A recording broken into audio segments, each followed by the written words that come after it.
Boa noite, pessoas maravilhosas. Sejam muito bem-vindas, bem-vindos a mais um momento de partilha de troca aqui nesse Instagram. Hoje a gente tem um assunto super bacana, né? Quando a família não faz bem. Eu vou já adicionar Irene aqui no nosso bate-papo e selecionei algumas perguntas, algumas coisas interessantes para a gente dividir, só esperando dar o tempo certinho para a gente começar nossas atividades. Deixa eu convidar aqui Irene para participar. Daqui um tempinho só para a Irene poder entrar. Eu tô aqui, gente, olhando. Ah, Oi, Irene, boa boa noite. noite, tudo bem? Tudo! Vou só dar um tempinho para o pessoal ir entrando aos poucos, né? Que é agora que eu acredito que são 7h30 em ponto. E vou aproveitar esse tempinho. Gente, eu vou sair do vídeo um pouco para eu ler detalhadamente um pouquinho do currículo dessa pessoa mais do que especial que topou ter esse bate-papo com a gente hoje. Não só uma terapeuta com muita experiência, mas com muita bagagem teórica, prática, para estar discutindo um tema tão relevante conosco hoje. E eu tenho ainda a honra de chamá-la de minha terapeuta, E que é um prazer, é um prazer. né? Para quem é da psicologia e para quem não é, que estiver vendo essa live ao vivo ou depois quando ela ficar gravada, é muito importante nós que somos da área da psicologia, nós que somos terapeutas, cuidarmos da gente, escolhermos pessoas que tenham as credenciais e o treinamento bacana para nos cuidarmos e assim a gente pode, de fato, cuidar das pessoas. No meu caso, eu escolhi Irene e além dela ser uma profissional que eu admiro muito, é alguém que eu me sinto segura, né, diretamente de receber cuidado. Mas aí eu vou ler aqui um pouquinho para vocês, um pedacinho só do currículo da Irene, que é, assim, coisa pouca que ela tem, 47 anos de consultório. 47, tá, gente? Só para sentir o drama. É psicoterapeuta individual, de grupo, de adolescentes, adultos, casal, familiar, né? Ela é terapeuta sistêmica e consultora organizacional, psicoterapeuta de reabilitação ocular, que é muito bacana, depois a gente pode até discutir num outro momento, numa outra live, o que é isso, que isso é um trabalho riquíssimo. Também é uma psicoterapeuta corporal formada pelo International Institute for Bioenergetics Analysis em Nova York, tá, meu bem? Também é formada em biossíntese pelo International Institute de Zurich, na Suíça. Especialista em bioenergética, primeira turma do Bert Hellinger no Brasil, né, consultora sistêmica empresarial e por aí vai. Além de Masters em Formação na Virginia Satter, em Constelação Familiares. Então, assim, se tem alguém que trabalha ou que já trabalhou muito com famílias, é Irene. Então, não tinha uma pessoa melhor para eu convidar para bater esse papo hoje sobre quando a família não nos faz bem. Até porque, gente, não se engane, mesmo quem não é terapeuta familiar, a família é tema recorrente nos consultórios. Porque a gente vem de uma família, vem com a bagagem que essa família carrega, e isso influencia em quem a gente se torna, nas decisões que a gente toma, nas relações que a gente vai tendo ao longo da vida. Então, achei muito relevante no mês da mulher, Aham. né, já que nós mulheres somos muito embebidas das relações familiares que a gente tem, a gente discutir esse tema. E, Irene, eu queria começar com uma pergunta que apareceu na caixinha. Mas deixa É eu algo que a falar gente um já tinha discutido. minuto. Deixa eu Oi? só falar um minuto. Agora? De- Deixa eu só falar um minuto. Eu quero Pode? te agradecer Ah, muito o convite. E desculpa que eu tô rouca, que São Paulo é uma coisa, hoje choveu horrores, estava torcendo. gente, acho que a internet da Irene caiu. Mas a gente espera um pouquinho ela voltar. Se tiver chovendo em São Paulo, isso vai acontecer. Então, vamos esperar um pouquinho. Irene voltar. Pronto, acho que ela já conseguiu voltar.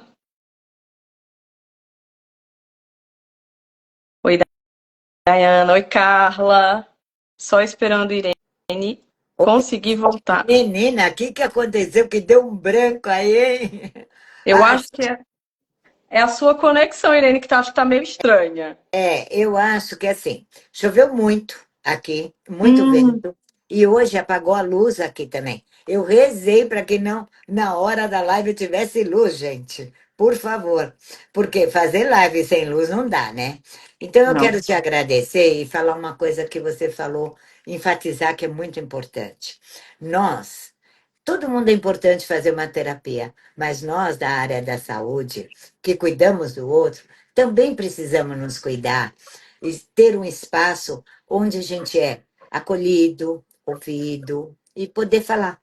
Eu também faço terapia há muitos anos e vou continuar fazendo, porque é muito importante. Era isso, tá? Muito. Deixa eu só confirmar rapidinho. Gente, vocês estão conseguindo ver a Irene? Porque no que você caiu, Irene, eu só tô com o seu áudio, mas eu não tô conseguindo ver você. Vou pedir pro pessoal que tá aí na live só me confirmar se vocês estão conseguindo ver a Eu Irene. te Bem, vejo, eu te vejo. você me vê. Vocês estão conseguindo ver a Irene, gente? Eu só ouvi a Irene. Estão conseguindo ver? Sim, a Dayana confirmou, então acho que só para mim que vocês ouviram, Então, Irene. eu acho que deve ser aí. Dá uma olhada. Bom, vocês vendo Irene, eu conseguindo ouvir Irene, dá tudo certo. Irene, vamos então começar com, acho que uma das frases que talvez mais capture as pessoas, de que toda família faz bem. O que você acha dessa frase, Irene? Eu acho muito pretensiosa. Por quê? Toda família faz parte. Toda. Todos nós temos uma família. Viemos de uma união de um homem e de uma mulher. Seja por um momento, por um casamento, por uma relação, seja como for. Mas somos frutos de um óvulo com um esperma de um homem e uma mulher. Então, é a nossa família de origem. Nossa família de origem, além de nosso pai e nossa mãe, também temos o quê? Nossos avós,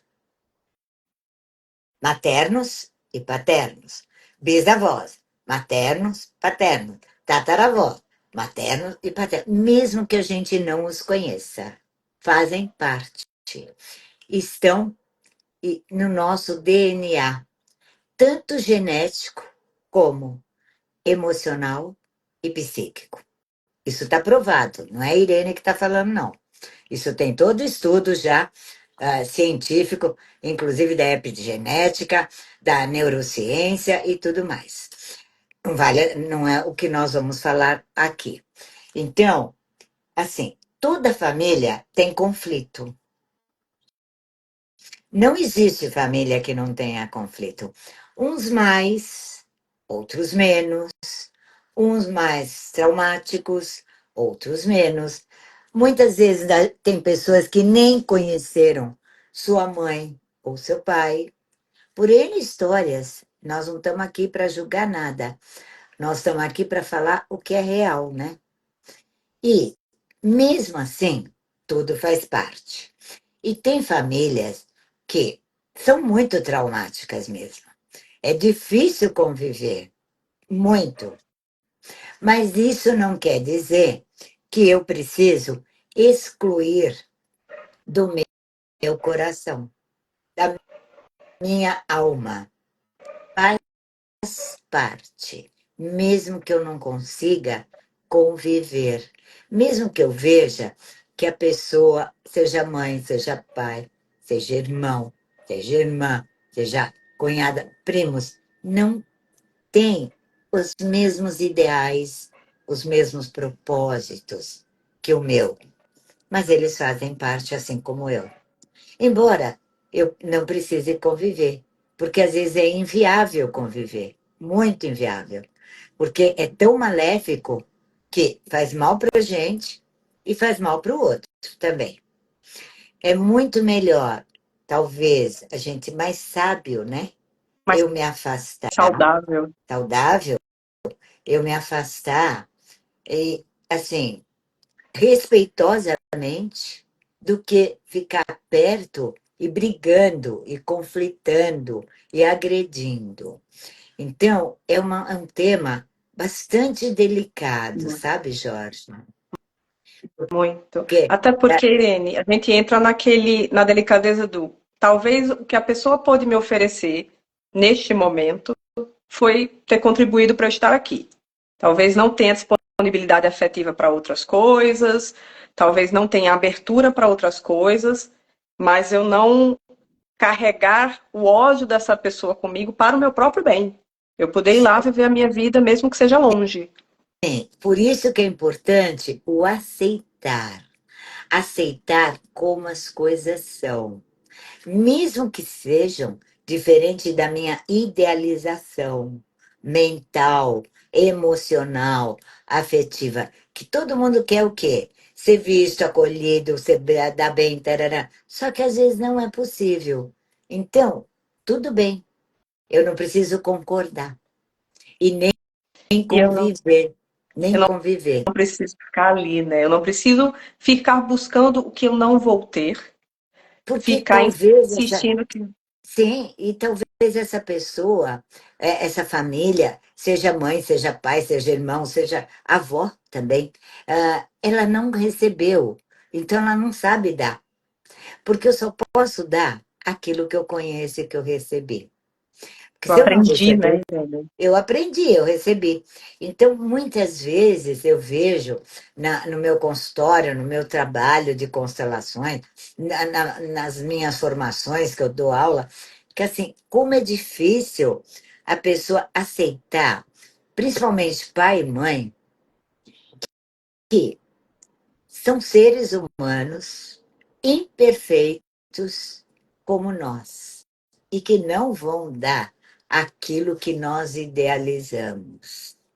Vão dar aquilo que é possível e que sabem, talvez nem saiba dar um abraço, não aprendeu, talvez nem saiba elogiar, talvez saiba só criticar. Então, o que que acontece? Quando eu sou criança, o que que eu faço?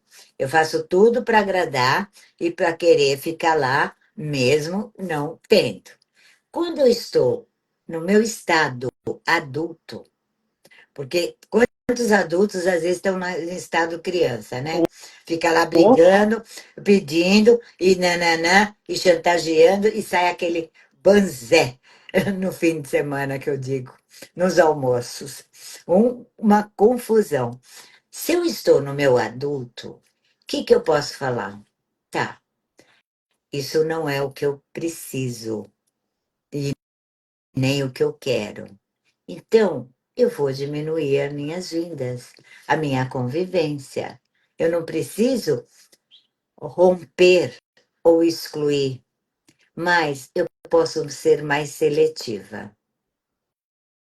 Você pode ter um cuidado de como essa convivência vai acontecer, já que ali não tem um campo fértil para convivência, né, Irene? Exatamente. Porque senão eu fico insistindo naquilo que não vai vir e que não tem como, não tem eco, não tem nem como ser dar para você aquilo. E nem você dá para o outro. Porque muitas vezes o outro também deseja de você que você seja como ele, mesmo mãe, mesmo pai. Mas eu não preciso ter atrito. Eu posso ser respeitosa, até me afastando, convivendo naquele momento que é mais agradável. Então, é um cafezinho, é um sorvetinho, mas não naquela coisa simbiótica, porque muitas vezes tem muitas famílias que conseguem conviver muito bem. Eu também vejo isso, mas a maioria das pessoas tem o senão. Agora, se é senão para criticar, é melhor não falar.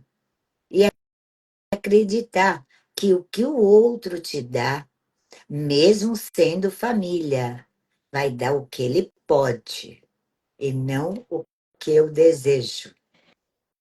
E esse é um ponto, Irene, que puxando um pouco para a questão das mulheres, muitas mulheres dentro do campo familiar terminam ficando ou no lugar de serem vistas como uma repetição de quem veio antes, de suas mães, de seus pais, e ter que seguir o que na família se faz, o que na família se concorda. Eu acho que tem uma pressão social um pouco maior para uma mulher que termina tentando romper um pouco com isso e se afastando dessas convivências. Como é que você percebe isso no consultório? Olha, é verdade. Eu acho que tanto para a mulher como para os homens também. Tem homens que a mãe é muito ligada nos filhos e não aceita muitas vezes a nova família. Então, fica sabe, fica uma coisa assim, não sabe se agrada aqui ou agrada lá. É muito. E eu sempre digo para as mulheres, né? Não vá brigar com a sogra, porque ela é a primeira mulher do seu marido. Ela é a primeira. E não vai brigar com a sua mulher, com o pai, porque o primeiro homem é a referência. Então, quando a gente pode olhar com um olhar mais amplo, mais saudável, a gente não entra nessas competições. Com a mulher, você tem razão. A cobrança realmente é muito maior. Eu vejo isso. Até hoje está muito menor, muito, muito melhor do que foi com a minha mãe, muito menor do que foi com a minha avó e com a minha bisavó. Mas, mesmo assim, ainda existe. É real. E as mulheres, hoje em dia, engraçado, eu atendi um paciente agora há pouco, antes de começar a live, ele me disse uma coisa muito interessante. É um homem, um jovem homem, bem-sucedido, empresário. Ele me disse o seguinte: como as mulheres hoje em dia não aguentam, não. Eu falei, é verdade. As mulheres tomaram uma posição de ir para cima, de convidar o homem para sair, de convidar o homem para fazer amor e tudo. Tá tudo bem. Ele diz, mas quando você diz, hoje eu não posso, hoje eu não quero, elas não aceitam. Irene, Então, eu já não vejo tanto isso, pelo menos na minha clínica, eu já vejo mais o homem com dificuldade de acolher não do que mulher. olha, na minha clínica aqui, eu vejo mais os homens não podendo falar assim. Ele até citou, ele falou, eu me senti meio cobrado, meio pressionado, como era antigamente os homens faziam com as mulheres. Que assim, Só saiu, que não é tem tão que. antigamente assim, né, Irene? Porque essa cobrança eu acho que para os dois ainda é muito real. Pois é, Não mas acho que nesse aspecto a gente melhorou muito com as mulheres, não. então, mas eu acho que as mulheres têm que olhar um pouco isso também. Porque não é porque nós, ainda bem, Oi? tanta autonomia, mas que a gente também não possa ouvir não do, da- do, do, Do do seu parceiro, do seu parceiro. amigo, do seu colega. Não é porque nós temos uma posição agora de ir em frente, de convidar, que o outro também tem que aceitar. Muitas vezes não é o momento mesmo. E ele estava dizendo isso porque ele saiu com uma pessoa e a pessoa convidou ele para ficar na casa. E aí ele falou: hoje eu não vou ficar porque eu vou embora. Tarará.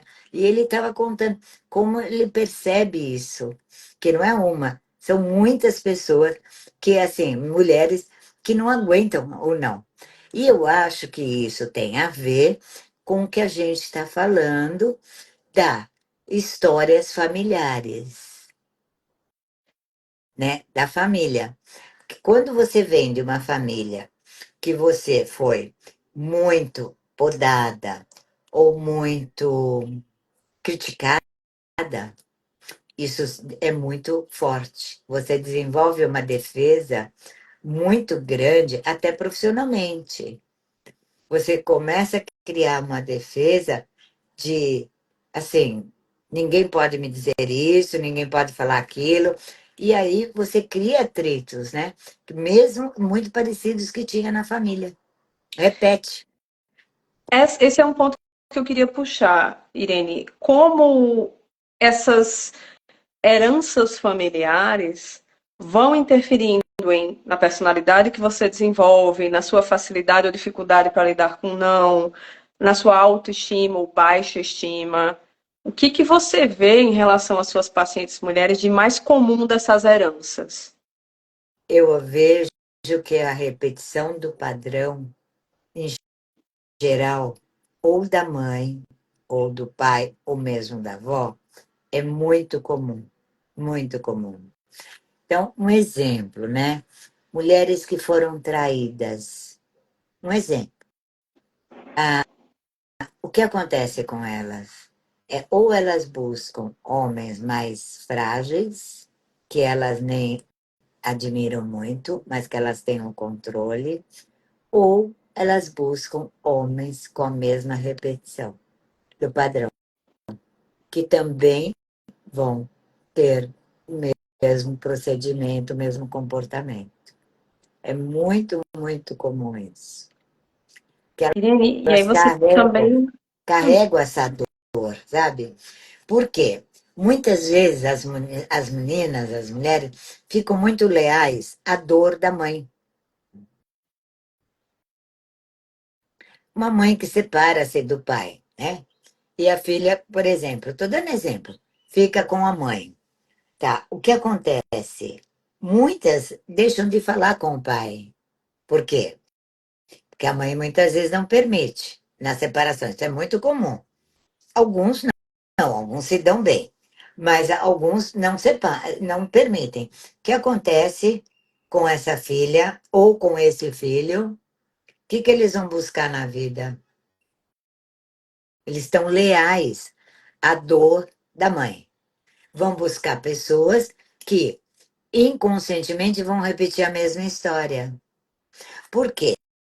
Um casal, a história é de pai e mãe. Quando o filho ou a filha toma o partido, ela fica em que lugar? Fica No no lugar julgamento. dessa dor, né?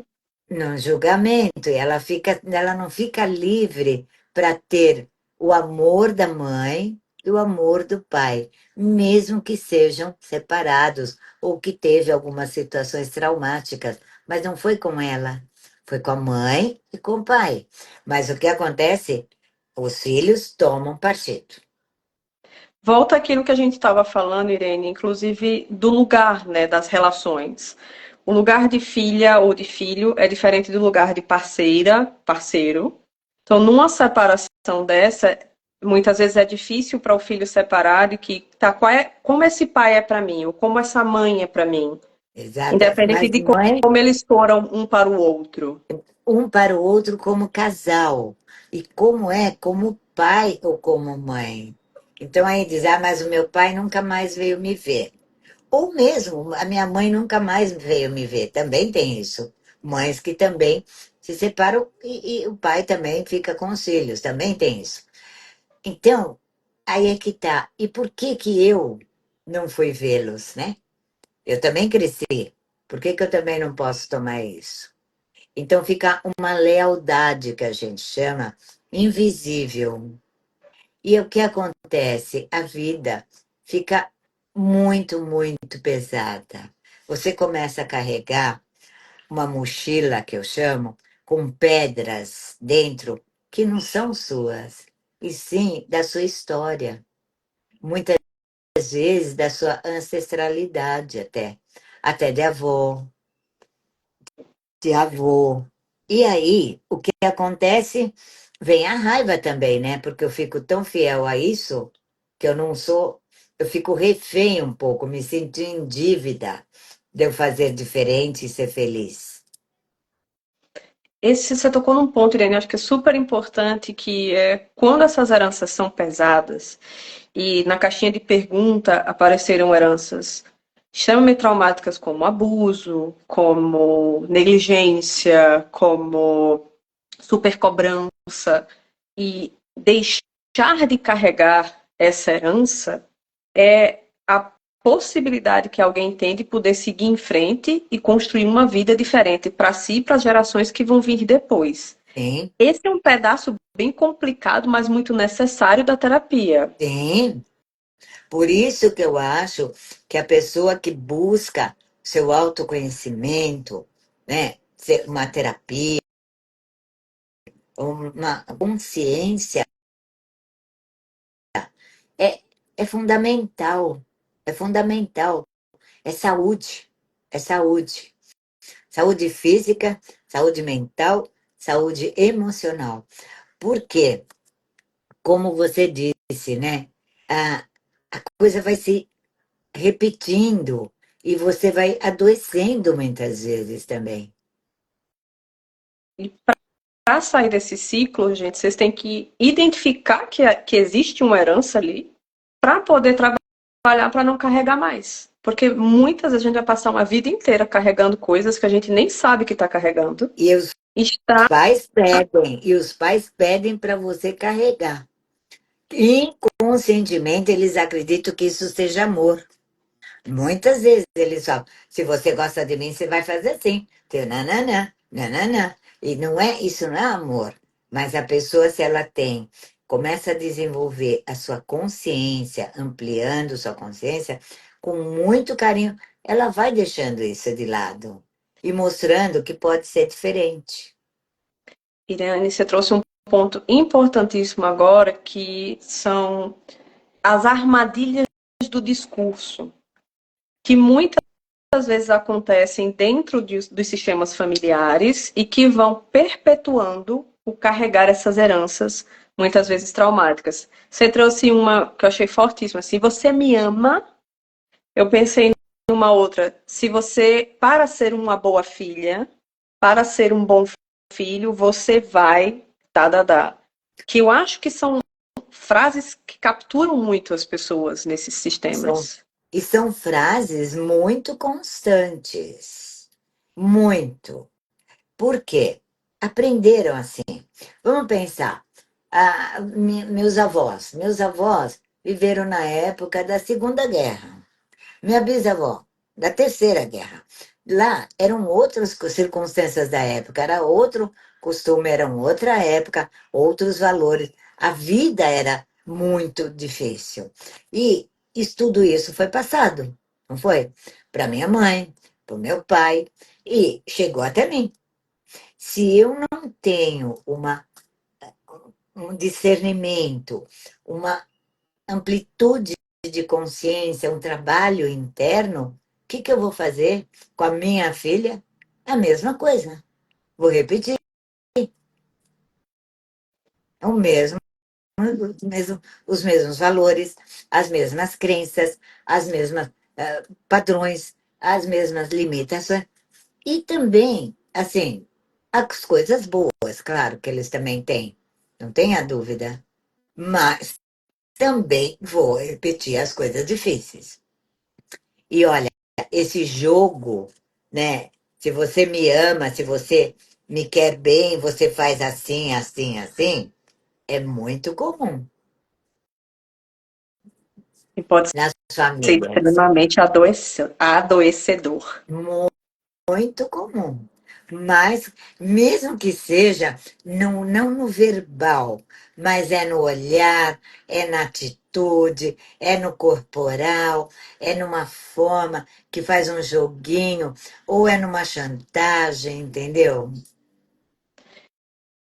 Eu estava ouvindo recentemente de uma pessoa que a pessoa estava tentando sair de casa, e uma mulher, e toda vez que ela conseguia um emprego que poderia bancar esse movimento de ir para o mundo da independência dela, Irene e os pais boicotavam. Aham.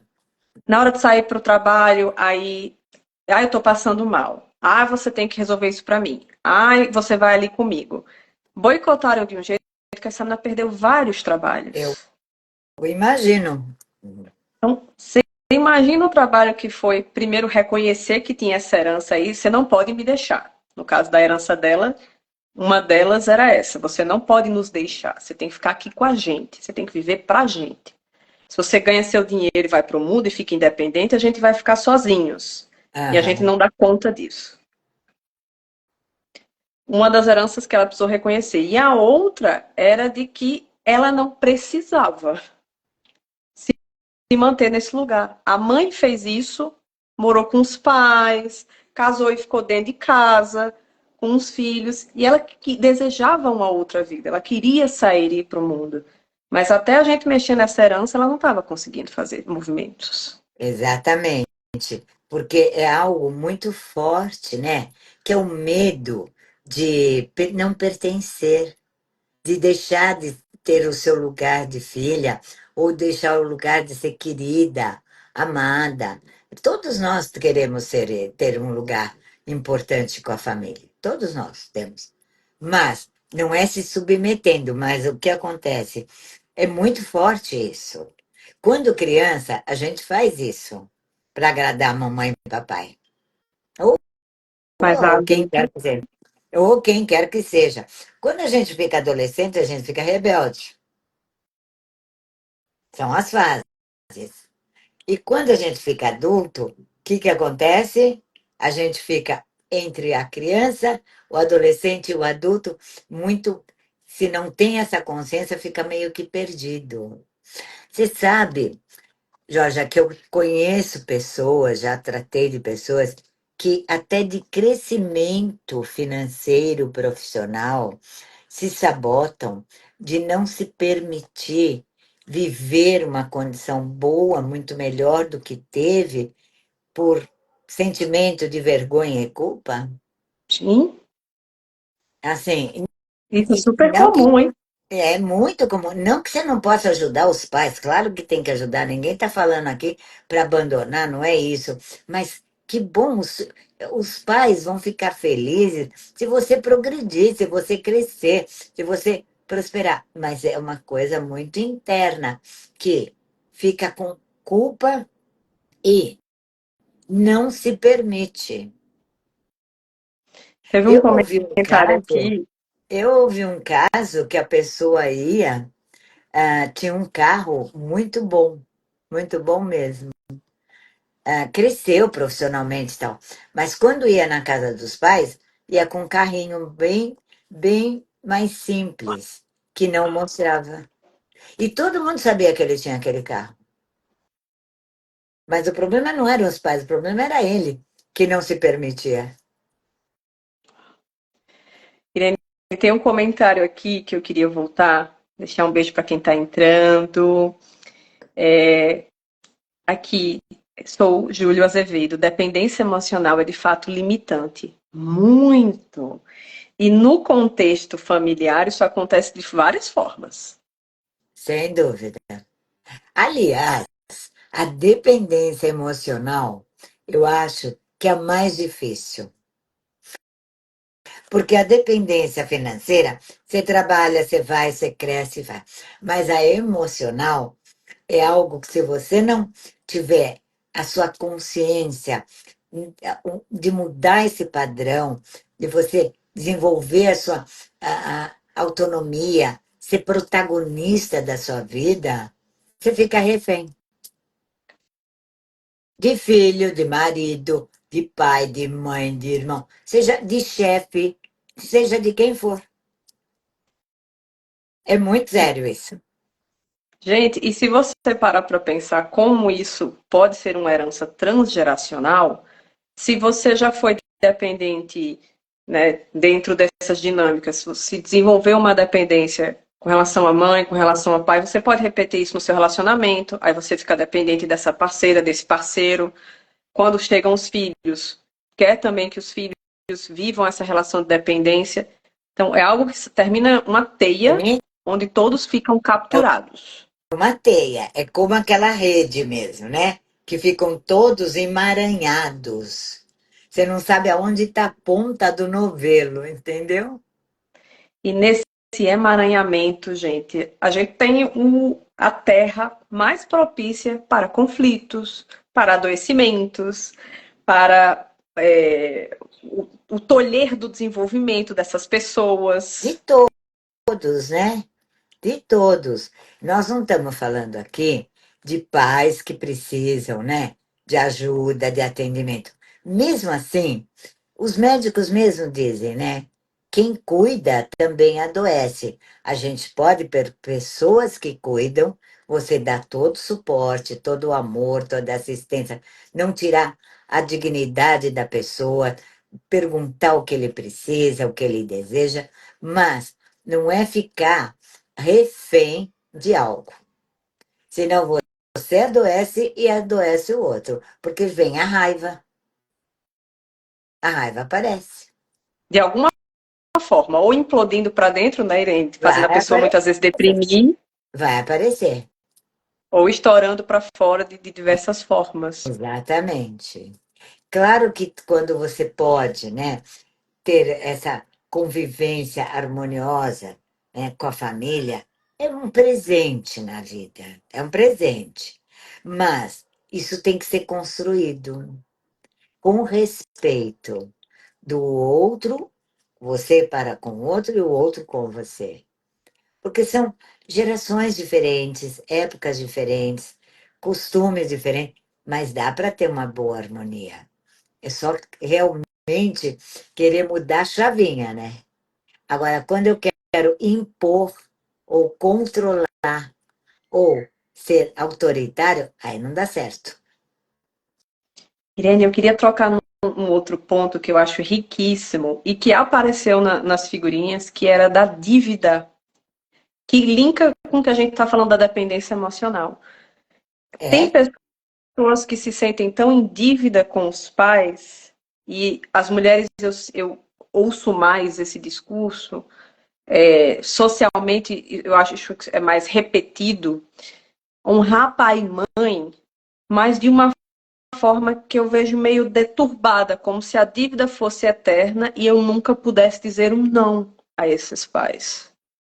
O que você vê em relação às mulheres, né, dessa passagem dessa crença de que a dívida para os pais é eterna, não tem como ser paga e que por causa disso eu tenho que obedecer cegamente esses pais? mas aonde está escrito isso? Onde? Ao Bom, eu não contrário, conheço, mas eu ao já ouvi muito. contrário, nem na Bíblia está escrito isso, entendeu? Em qualquer Bíblia, em qualquer religião, porque a dívida é algo que você tem diante da sua história, né? Das suas, ah, das suas histórias do que nós já falamos hoje aqui, lá, dos seus traumas e tal.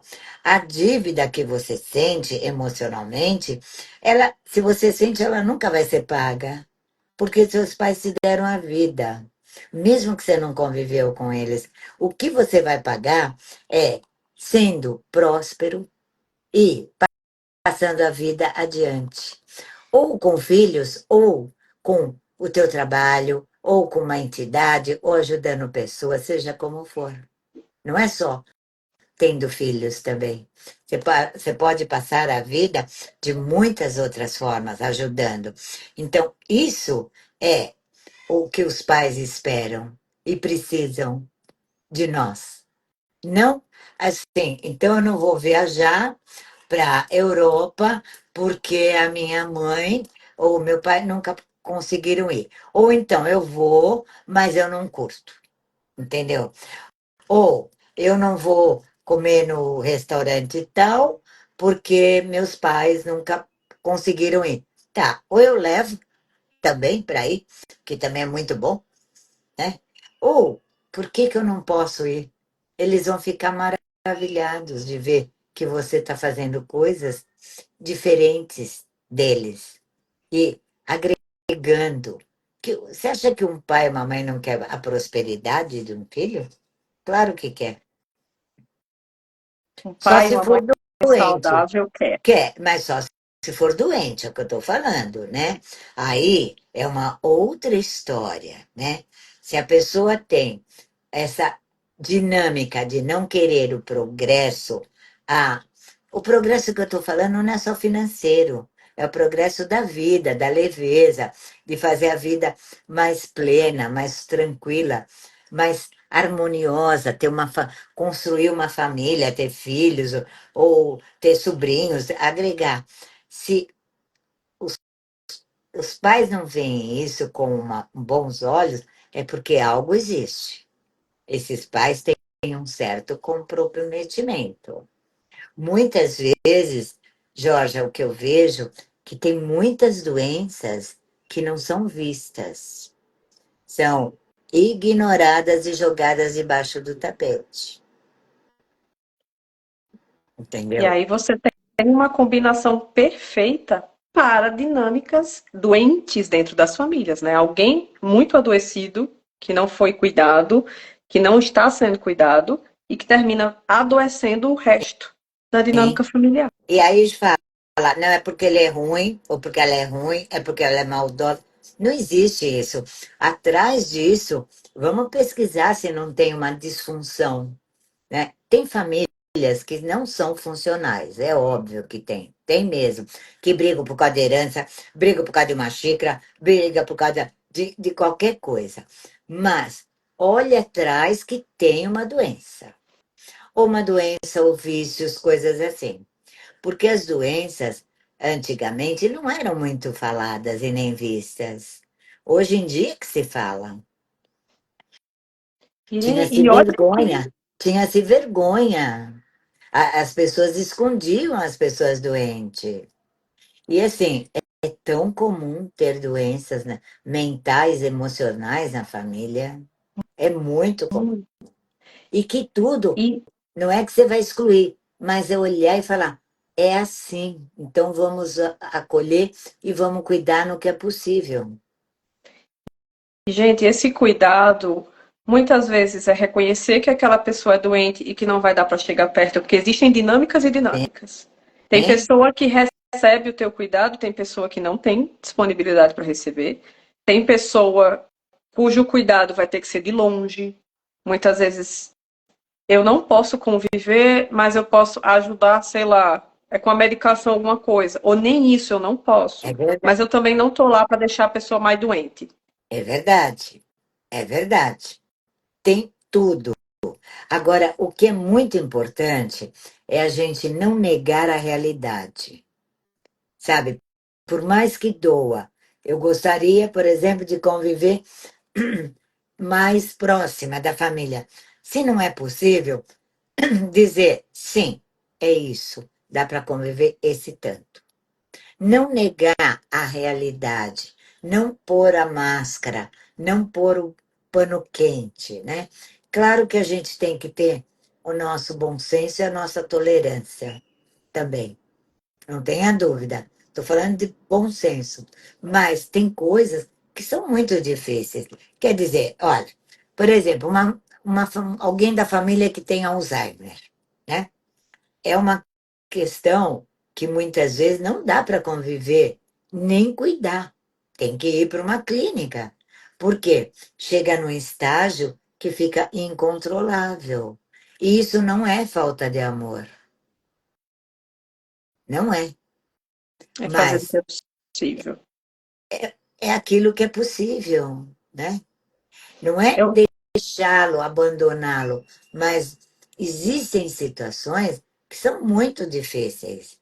Agora, não é porque a pessoa também tá mais velha, idosa, que eu vou abandonar. Não é isso. Ninguém está falando isso. O cuidar é amar, mas também com limite e respeito para si e para o outro. Irene, eu queria pegar um gancho que você falou algo sobre os panos quentes, né? Na sociedade, muitas vezes a mulher é vista como o lugar da que vai apaziguar a situação, da que vai, né, evitar que o conflito aconteça. Como é que você vê essa pressão para que a mulher faça isso, para que ela coloque os panos quentes, para que ela abafe o que está acontecendo, para que ela mantenha a fachada de que está tudo bem? Então, mas aí é que tá. Por que que ela pega esse lugar? Por que que ela aceita esse, vamos dizer, esse jogo? Ela também pode falar, é muito para mim. Eu não dou conta. Vamos resolver todos juntos. Porque se a pessoa também dá esse lugar, esse encargo, vamos chamar assim, Isso também, de uma certa forma, se eu pego isso, me dá um certo poder, né? Eu Tem o fico, ganho, eu digamos assim, o fico, eu fico, colateral. eu fico a boazona, né? Fico poderosa. Mas tem um custo. Então, é muito importante que a gente também saiba assim, será que isso eu vou dar conta mesmo? Ou eu preciso de ajuda? Que alguém também faça isso comigo. E todos vamos resolver. E não eu pôr os pano quente, que eu não vou pôr. Isso não é verdadeiro, é fake, a maioria das vezes, porque aí fica um tititi atrás, tudo conversinha paralela e fofocada, e não sei o quê, e de repente explode a panela, entendeu? Então, eu acho que quem recebe, né, essa função tem que ser muito humilde de falar, não dou conta. Não preciso dar conta disso tudo, não. Exatamente. Não, eu não preciso e não quero dar conta. Porque quando eu falo eu não dou conta, eu já estou falando eu não quero, não preciso, né? E assim, poder ter a humildade de falar é muito para mim, eu preciso de ajuda.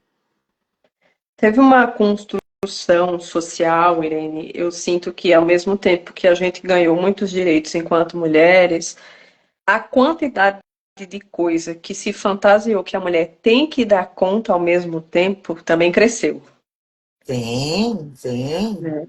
E essa termina sendo, eu acho que uma outra frase que algema muitas pessoas. Eu dou conta de tudo.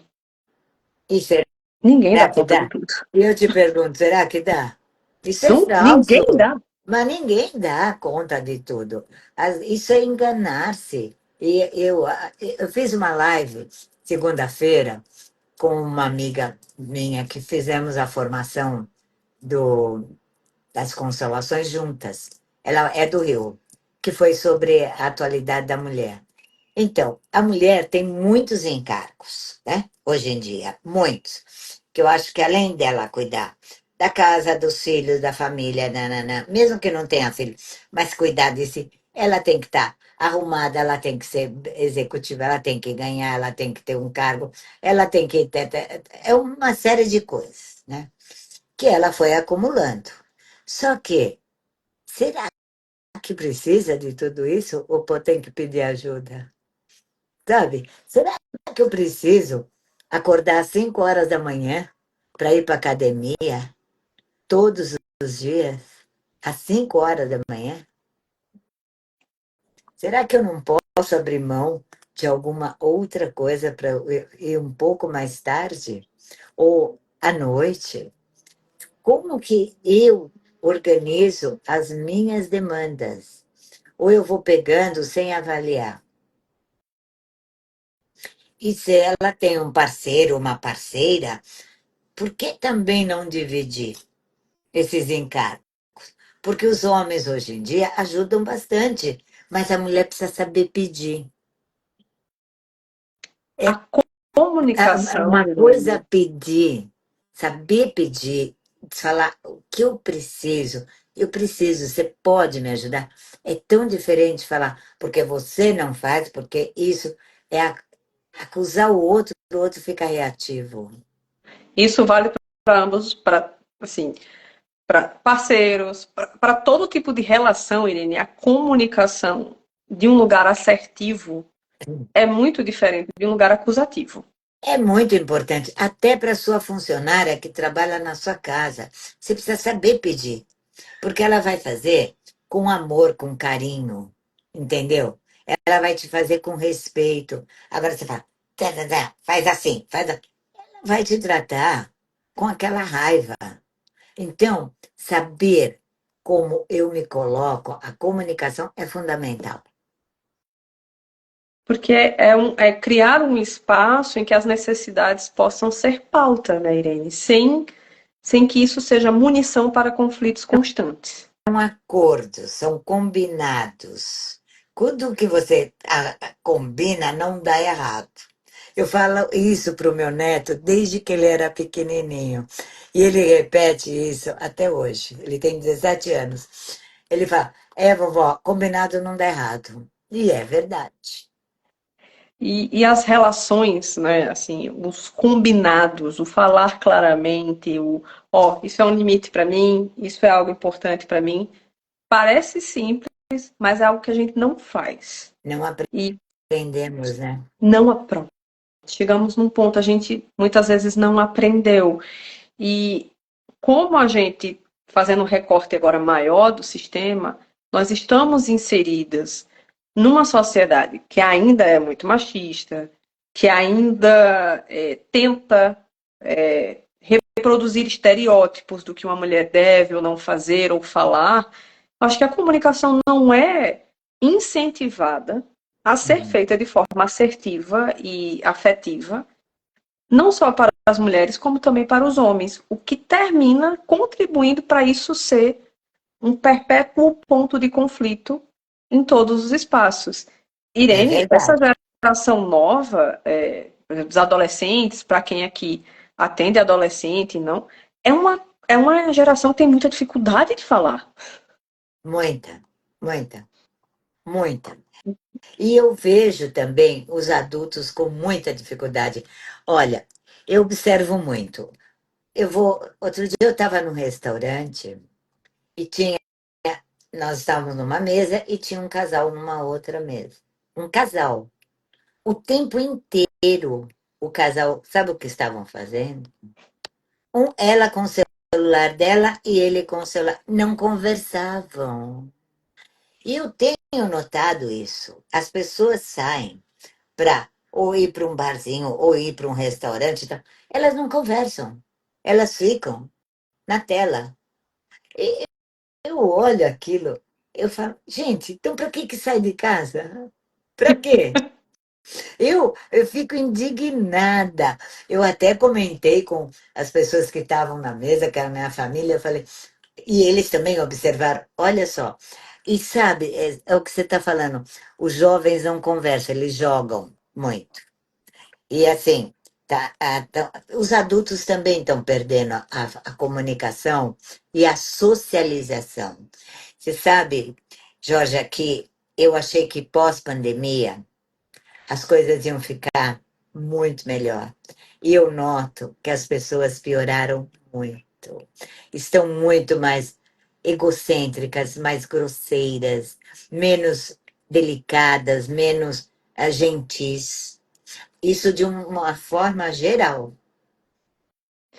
E isso se reproduz, Irene, em todas as relações. As relações familiares estão mais desconectadas, porque cada um com seu celular e vai para lá. É, eu acho que a empatia, pronto, essa palavra que eu estava buscando, é como se tivesse reduzido pós-pandemia. Eu acho assim, quem era bom ficou melhor, mas quem era mais ou menos ficou pior. Entendeu? Sinceramente. Assim, você veja o trânsito, não sei aí, Natal. São Paulo é uma violência, uma coisa. Olha, eu tenho carro, mas alguns lugares eu prefiro ir de táxi por receio de descer do carro, entendeu? Ser assaltada e tudo mais. Então, tá uma coisa assim. E mesmo eu moro num condomínio, as pessoas mudaram. Elas não estão mais, sabe, não olha no olho, não se cumprimenta, não precisa ficar batendo papo, não é isso? Mas as coisas a socialização está menor. E você sabe que Tem uma uma desumanização rolando, né, Irene? tem, e isso é muito preocupante, viu? E olha, um dos hormônios mais importantes para nós é o socialização. Coisa que não É. está acontecendo, e aí as pessoas estão entrando nos espaços, sejam profissionais, ou no trabalho, ou no meio do mundo, com uma incapacidade de ser humano para o outro, Irene, tanto que a gente vê os índices de violências altíssimos, feminicídio está níveis absurdos, Muito, muito, muito. violência doméstica em níveis absurdos. Então, as mulheres estão passando por vulnerabilidades em níveis gigantescos. É como se a tolerância à frustração tivesse ido para o subsolo É e a raiva verdade. para a estratosfera. É verdade. É verdade. É uma pena, porque olha, a dopamina, né, que é um hormônio tão importante, ela é, ela é ativada através disso, da socialização. Eu fui, logo que terminou a pandemia, eu fui no oftalmo, que já nos conhece há muito tempo, então. Ele falou, eu já não sei mais como cumprimenta, se dá a mão, se não dá a mão, se dá beijinho ou não dá beijinho. E é verdade. E é verdade. Entra num ponto, Irene, até que me veio aqui, até o toque, né? Muda de sentido, um tocar sem a malícia, um tocar pelo afeto, pelo estar em contato com o outro, Sim, meio que está quase que em é extinção. verdade. E isso se traduz também em conexões muito truncadas. Eu me lembrei agora do seu paciente, né? O corpo do outro é um objeto para meu uso. O corpo feminino é com frequência colocado nesse lugar. É um objeto para o meu uso, não é uma pessoa. Tem uma retirada da humanização desses corpos, dessas pessoas. De novo, terreno fértil para coisas É, terríveis que a gente vê o é tempo todo verdade. acontecendo. É verdade. Terminamos nós todos, seres humanos, muito mais vulneráveis. Eu acho que é uma palavra importante da gente citar. Nós vivemos tempos de vulnerabilidade global, né? Nem só aqui no Brasil, mas global. E Global. para mulheres um pouco Global. mais. É verdade. Para a mulher é mais. É verdade. Ainda é mesmo. Em todo sentido, ganha menos, promoção menor, todos os sentidos. Ainda tem isso. Será que não tem nenhuma pergunta que nós estamos chegando no final? Eu vou dar uma olhada agora aqui nos Você está conseguindo comentários, né? me ver? Você Tô, me viu? tô Ai, que conseguindo te bom. ver. E eu vi aqui de alguns comentários das pessoas, pronto, quando a gente estava falando sobre a dívida, a Sheila fez uma pontuação bem interessante. Cadê as moedas, né, para pagar a dívida que não tem como pagar? Então, a Moedas, esse livro do João Garriga, é um livro muito interessante. Quem tiver interesse, leia. É Onde Estão as Moedas? O João Garriga é um terapeuta gestáltico, constelador de Barcelona. Ele é maravilhoso, ele vem ao Brasil 2 vezes ao ano, às vezes uma. E assim, esse Onde Estão as Moedas é um livro muito interessante sobre isso que nós estamos falando. Então fica já a dica aí de leitura, né, para as colegas e os colegas terapeutas e também para quem tiver Aham. interesse. Deixa eu ver mais o que tem de comentário, de tudo aqui, né? Falaram sobre a dependência emocional, que a gente tocou um pouquinho, né? Nos pós-pandemia, muitos seres estéreis de sentimento. E é É verdade. verdade, houve um congelamento afetivo pós-pandêmico que está se traduzindo em coisas muito preocupantes. É, Então, é verdade. para a gente poder ir fechando, Irene, o que você acha que é mais importante de cuidados que a pessoa pode ter com ela para, né, entendendo, diante de tantas coisas que interferem, sociais, como a pandemia, como as conjunturas de uma época, e também todas as heranças familiares, quais são os cuidados que a gente tem que ter, que a mulher tem que ter, para que isso não destrua a saúde mental dela? Eu acho que ela tem que ter autocuidado e autoamor.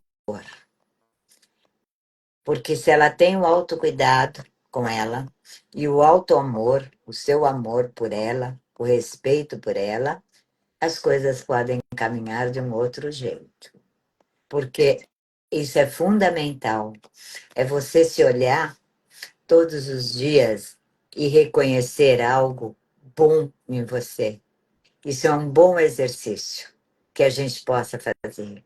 Olhar-se no espelho e reconhecer você mesma algo seu que seja bom. Eu não estou falando de estética só. Estou falando no geral, da sua alma, da sua autoestima, do seu autocuidado, do seu autoamor. Então, eu às vezes quero tanto o amor do outro, mas e o meu? Primeiro eu tenho que ter o meu autoamor. Isso é fundamental. Irene, você tocou num ponto que nessa atualidade tão focada no estético, né, nós estamos vivendo a era das redes sociais, um alto amor que vai muito além da estética pode ser um grande desafio para muitas mulheres. Sim. Não, todo mundo quer ter o mesmo rosto, todo mundo quer ter o mesmo isso, o mesmo cabelo. Isso não é autoamor. Não é? Não é. Nós somos o país que mais faz cirurgia. Olha as coisas que estão acontecendo, as pessoas totalmente deformadas, né? Em procedimentos que dão alergias, que não sei o quê. E não são só pessoas que vão no popular, não. Famosos estão acontecendo isso. Então, o que eu estou falando de auto-amor é algo a mais. É, assim, é você ter contato com a tua essência, com a tua alma, com teu auto-amor, teu respeito com você mesma, com a tua É que essência. o que você tem de mais verdadeiro, né, Irene? Sim. Se você não Como que tiver você... auto-amor, como que vai ser? E outra, reconheça-se, né? Se autorize e diga, isso não tá tão bom, tá tudo bem. Na próxima vez eu vou fazer um pouquinho melhor. Porque a gente não é perfeita. A gente Nem erra. precisa ser. Não, e a gente erra, e erra muito. E tem hora que a gente também tem preguiça. E tá tudo bem, entendeu?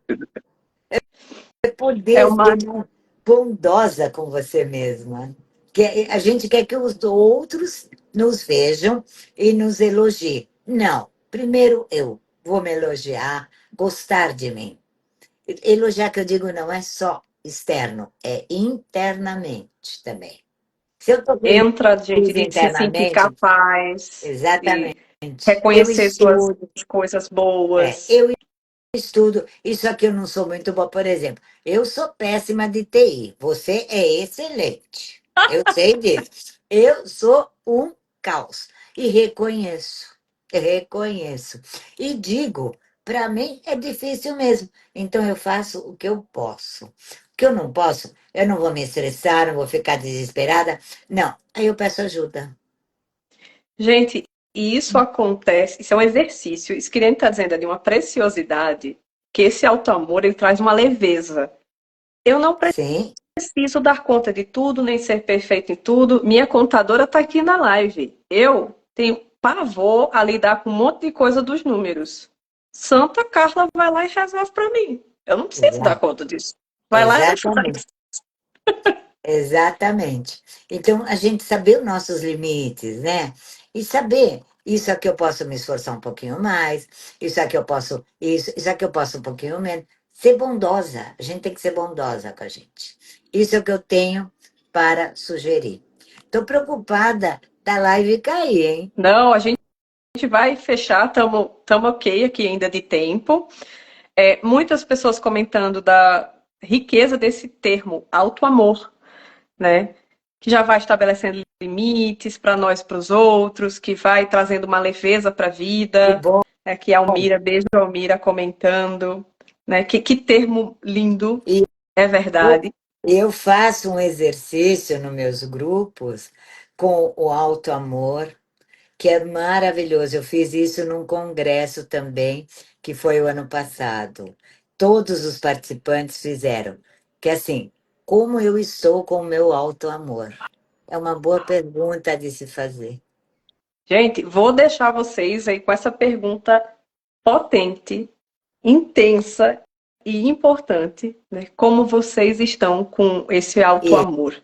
Isso.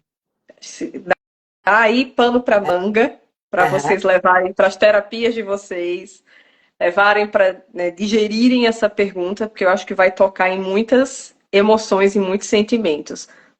Vou ler um último comentário, Irene, para a gente fechar, que a pessoa pontuou aqui. O auto-perdão é difícil, muitas vezes. Tem a ver, ele é totalmente conectado com o auto-amor, né, Sim, Irene? Sem sim, auto-amor, eu não consigo fazer auto-perdão. sim, sem dúvida, sem dúvida. E assim, se eu não me perdoo das minhas coisas, eu não me aceito. E se eu não me aceito, o que que eu faço comigo? Hã? O Ui, que que eu só faço machuca. que eu faço comigo, né? Olha, gente, quem precisar também do meu contato comigo, pode me procurar, viu? Gente, eu vou deixar o Instagram da Irene disponível depois, tá? Vai estar nos stories e vai ficar salvo no destaque sobre lives. Ela tem o atendimento dela online e presencial lá em São Paulo. Ela também tem os grupos de constelação. Quem estiver passando por São Paulo e quiser participar, entre em contato com a Irene, também tem essa disponibilidade. Vou deixar as informações do que ela faz, tudo direitinho para vocês, mas agora eu preciso agradecer a esse encontro, a essa partilha riquíssima que Irene trouxe para a gente. Irene, muitíssimo obrigada pela disponibilidade, por ter podido acolher. Gente, essa live passou por várias remarcações É esses verdade. dias, mas deu certo hoje. E, Irene, muita gratidão pelo seu cuidado, pela aula. Não é brincadeira ter 47 anos de clínica e toda a bagagem que você tem. Gratidão por essa partilha. Acho que foi uma lição de alto amor que a gente ficou dessa live. Quem tiver E olha, dúvidas, quem tiver perguntas, vou deixar uma caixinha disponível também. e eu te agradeço, você é uma querida. E assim, a gente desmarcou por N circunstâncias, né, que aconteceram e tudo mais. Muitas. Mas eu acho que chegou, foi no momento certo, na hora certa, como tinha que ser. Às vezes a gente fica brigando com coisas que tem que ser, e às vezes não rola. E olha, foi linda, maravilhosa. Eu sei o quanto foi importante nossa conexão, nossa live que a gente aceitou, trocamos. E assim, estou muito feliz, agradeço a todos que estão aqui, né? De Natal ou não Natal, de onde quer que seja. E vamos desenvolver, gente, ô moçada, o nosso auto-amor. Fiquemos com essa palavra, com essa expressão tão forte, né? Desenvolver o nosso alto amor. E Muito uma, obrigada. você é uma querida, uma pessoa maravilhosa. Adoro ser sua terapeuta. Gente, muito beijo, Irene. Muito, muito, muito obrigada. Obrigada a todo mundo que assistiu ao vivo, que partilhou conosco. Quem estiver assistindo essa live depois, muito obrigada também por tirar o tempo para nos assistir, para dividir. Novamente, o meu contato de Irene vai estar disponível para quem precisar, quem quiser entrar em contato, conversar ou buscar atendimento com uma das duas. Muitíssimo obrigada e eu vejo vocês numa próxima live. Beijo bem grande, boa Beijão, noite. abraço.